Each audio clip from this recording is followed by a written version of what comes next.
പാവയ്ക്ക നമുക്ക് കട്ട് ചെയ്യാം.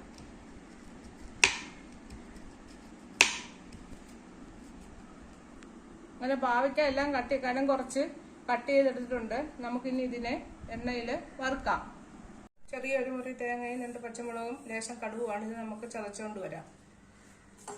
നമ്മുടെ പാവയ്ക്ക എല്ലാം ഫ്രൈ ആയിട്ടുണ്ട്. നമുക്കിത് കോരി മാറ്റാം.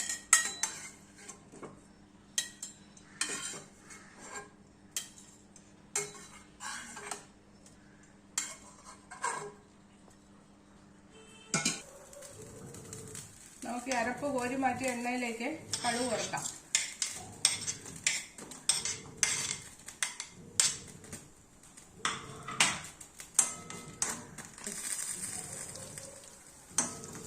കടുകൊന്നും മാറ്റി വെച്ചിട്ട് നമുക്ക് ഈ അരപ്പ് ഒന്ന് കുക്ക് ചെയ്യാം.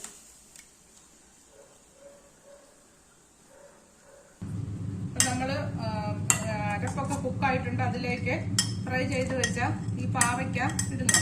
പാവയ്ക്കയിൽ ലേശം മഞ്ഞപ്പൊടിയും കൂടെ ആഡ് ചെയ്തിരുന്നു. അതിലോട്ട് അതൊന്ന് ചെറിയ ഫ്ലെയിം തണുത്തിട്ടുണ്ട്. അതിലേക്ക് നമ്മൾ ആവശ്യമായിട്ടുള്ള തൈര് ചേർത്തു.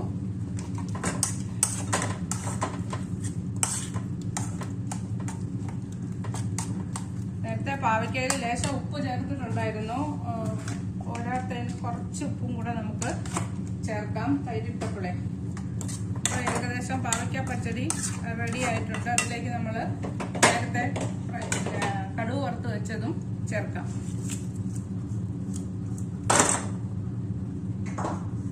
അങ്ങനെ നമ്മുടെ പാവയ്ക്ക പച്ചടി സെർവ് ചെയ്യാവുന്നതാണ്.